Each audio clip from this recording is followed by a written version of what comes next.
विक्रमादित्य राजा ने बुला करके कहा कि वैद्य जी, आप तो कह रहे थे कि इस विष को सूंघने मात्र से मृत्यु हो जाएगी। बोले हाँ भगवान, बहुत बहुत कालकूट विष है। बोले कि विष पीने वाली तो नाच रही है, गा रही है, आनंद कर रही है, और आप कह रहे हैं कि इसको पीने से मृत्यु हो जानी है। बोलो भगवान, मैं आपसे क्यों अपराध करूंगा आपके सन्मुख, मुझे मरना थोड़ी है। मैंने सच में कालकूट विष दिया था, इसको सूंघने मात्र से मृत्यु हो जाएगी। राणा जी ने किसी से कहकर के वो पात्र मंगवाया, और उस पात्र में 1-2 बूंद विष बचा था, उसमें थोड़ा जल मिला करके और वैद्य जी को ही कहा तुम पियो इसको। वैद्य जी बोले भगवान मर जाऊंगा मैं। बोले जब मीराबाई को कुछ नहीं हुआ तो तुमको क्यों होगा, पियो इसको। वैद्य जी बोले भगवान, मेरे परिवार में अकेला मैं हूं कमाने वाला, और कोई भी कमाता नहीं, ऐसा मत करो। राणा जी बोले या तो इसको पी लो, नहीं तो मैं तुम्हारी सर धड़ से अलग कर दूं। वैद्य जी ने सोचा मृत्यु तो होनी है, पीऊंगा तो भी मर जाऊंगा, नहीं पीऊं तो ये मार देंगे। इससे बढ़िया है भक्तिमती मीराबाई का उच्चिष्ट प्रसाद है, जल मिला करके पी गए। पीते ही शरीर नीला पड़ गया, मुख से झाग निकलने लगे, मृत्यु हो गई वैद्य की। ये दृश्य देख करके भी राणा सचेत नहीं हुआ।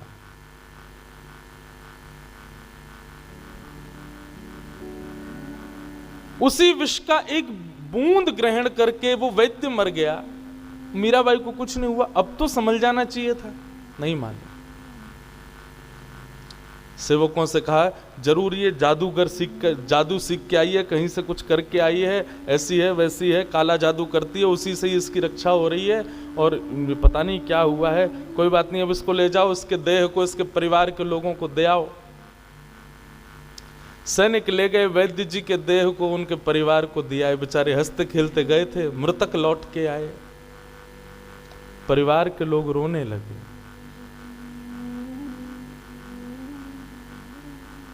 उनका रुदन सुनकर के एक संत ने पूछा क्या हुआ। बोले कि विष पिला दिया है हमारे पति को। संत ने कहा विष तो मीराबाई को भी पिलाया था, पर वो तो देखो स्वस्थ हैं।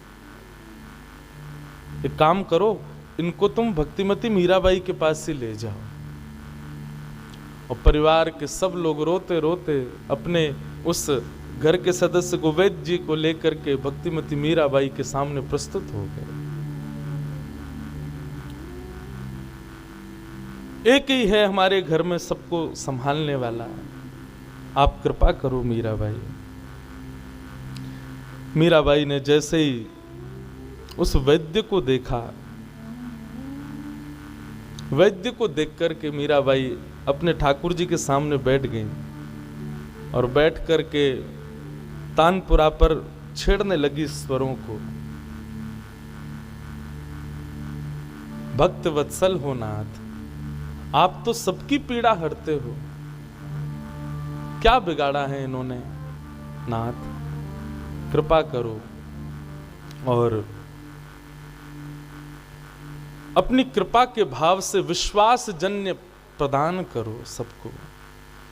मीराबाई के पद गाते ही, पद के स्वर प्रस्तुत होते ही, जैसे जैसे पद गाने लगी, तैसे तैसे वो वैद्य जी जो नीले पड़ गए थे वो स्वस्थ होने लगे। देखते ही देखते सबके मध्य में वो वैद्य जी उठ करके बैठ गए और पूर्ण स्वस्थ हो गए। सब मीराबाई की जय जयकार करने लगे, पूरे मेवाड़ में मीराबाई की जय जयकार होने लगी। किसी ने जाकर के राणा जी को बताया, बोले कि वो वैद्य जी जीवित हो गए। राणा जी बोले जरूर वो विष था ही नहीं, मीराबाई भी नहीं मरी, और वो वैद्य जो था वो सामने बैठकर लेट करके नाटक कर रहा था मेरे आगे कि मर गया ऐसे गला पकड़ करके। निश्चित वो विष था ही नहीं, तभी नहीं मरे हैं दोनों। बंधुओं, एक बात कभी कभी मन में आती है कि जब मीराबाई का चरित्र पढ़ रहा था, एक जगह एक और कथा आती है कि एक बार एक पास के नगर का मुगल, एक मुसलमान राजा का कोई सैनिक या उसका कोई सेनापति उसने जब मीराबाई के बारे में सुना, रूप लावण्य सुना, उनके भाव को सुना, तो वह भी हिंदुओं का भेष धारण करके आया। भेष धारण करके आया। जैसे ही मेवाड़ पहुंचा, मेवाड़ आकर के उसने किसी से पूछा, बोले मंदिर कहाँ है? सबने रास्ता बताया, बोले वहां है। वहां देखा तो खूब सारे लोग बैठे थे। वहीं जाकर के वो मुस्लिम सैनिक भी बैठ गया। मीराबाई जैसे ही आई और आकर के कपाट खोल करके पद गाना प्रारंभ किया। पद सुनकर के सब आनंदित हो गए। और वो मुस्लिम सैनिक जो केवल उनको देखने के लिए आया था, उसके नेत्र भी बंद हो गए। और नेत्र बंद होते उसके चित्त में एक अद्भुत भाव, प्रेम उच्छलित होने लगा। जैसे ही पद विश्राम हुआ, एक साथ एक स्वर में जितने लोग बैठे थे सबने हाथ जोड़ के मानो निवेदन किया हो कि पुनः पुनः सुना दीजिए, ये विश्राम मत कीजिए। मीराबाई ने एक और पद सुनाया। मानो ऐसा लगता था कि पद कभी विश्राम ही ना हो, इनका स्वर कभी समाप्त ना हो। अंत में उससे रहा नहीं गया। बदल के तो रूप आया था, लेकिन तुरंत उठ करके गया और उठ करके उसने कहा, खुदा ने आपको बड़ा नाचीज अपना भाव दिया है। आपका स्वर सुनकर के मेरा मन रूपी मयूर नृत्य कर रहा है। और कुछ उर्दू अल्फाज ना चाहते हुए भी उसके मुख से जब निकले तो वहां बैठे जितने भी श्रोता थे सब चौंक गए। बोले ये कौन है? और उसने हीरे की एक सुंदर माला मीराबाई के चरणों में अर्पित कर दी। बोले कि मैं और तो क्या दूं, पर आपकी खूबसूरती, आपके स्वर और आपके भाव देख करके और तो कुछ नहीं है, बस ये मेरी एक वस्तु स्वीकार करें। मीराबाई बोली, हमारे ठाकुर जी पर खूब आभूषण हैं, आवश्यकता नहीं है। बोले ठाकुर जी के लिए नहीं, आपके लिए। बोले मैं तो धारण करती नहीं।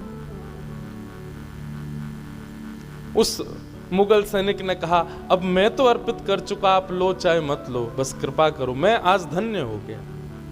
और ऐसा कहकर के वो तो वहां से चला गया। लेकिन कानापूसी होने लगी सब जगह। बोले कि अरे ये तो कोई मुगल था, रूप बदल करके आया था। बात राणा जी तक पहुंच गई।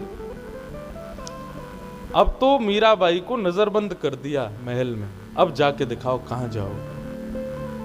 आपसे मना करते हैं संतों के बीच में मत बैठा करो, आपसे मना करते हैं इतना बाहर मत जाया करो, मंदिर में मत गाया करो, अरे घर में ही रह लीजिए, पर आप मानती नहीं। देख लीजिए आज हमारे शत्रु देश का एक व्यक्ति आ गया रूप बदल करके। ये सब विषय देख करके बंधुओं मन में एक भाव आता है कि सब परिवर्तित हो रहे हैं, ये राणा परिवर्तित क्यों नहीं हुआ? उदाबाई भी परिवर्तित हो गई। धीरे धीरे मेवाड़ के सब विपक्षी लोग भी मीराबाई के पक्ष में आ गए। एक दूसरे जात का व्यक्ति वो भी मीराबाई का सत्संग सुनकर के वैष्णव सा होने लगा। राणा क्यों नहीं हुआ? यही प्रश्न उठता है कहां पर? जब प्रहलाद जी का प्रसंग श्रीमद् भागवत में आता है। प्रहलाद जी दैत्यों के विद्यालय में जाते हैं और उस विद्यालय में कीर्तन करते हैं, तो जितने दैत्य बालक हैं सब प्रहलाद जी के साथ कीर्तन करने लग जाते हैं। कीर्तन सुनकर के आसपास के गांव के लोग भी सब आकर के कीर्तन में निमग्न हो जाते हैं। लेकिन हिरण्यकश्यप के हृदय में कभी भाव नहीं आता, भक्ति नहीं आती। बंधुओं, क्यों? इसका कारण क्या है? बाकी सब लोगों के हृदय में भगवत भक्ति नहीं है, इसलिए सबके हृदय में भगवत भक्ति मीराबाई के प्रभाव से जग रही है। लेकिन राणा तो सीधे सीधे भक्तिमती मीराबाई का ही द्वेषी है ना।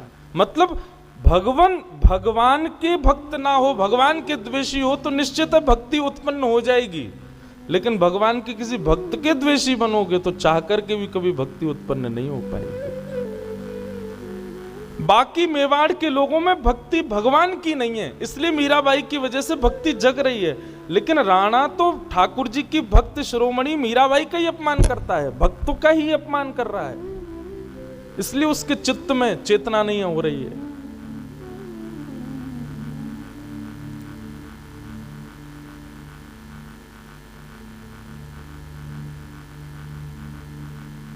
हमारे पूज्य नाना जी पंडित श्री कृष्णलाल शास्त्री जी, उनका एक संस्मरण पंडित जी सुना रहे थे कि वो जब कथा करते थे तो कहते थे कि भाई जो भी कीर्तन में पहुंचा उसने कीर्तन में जाकर के प्रहलाद जी के साथ कीर्तन किया, लेकिन हिरण्यकश्यप आया, उसने कीर्तन क्यों नहीं किया?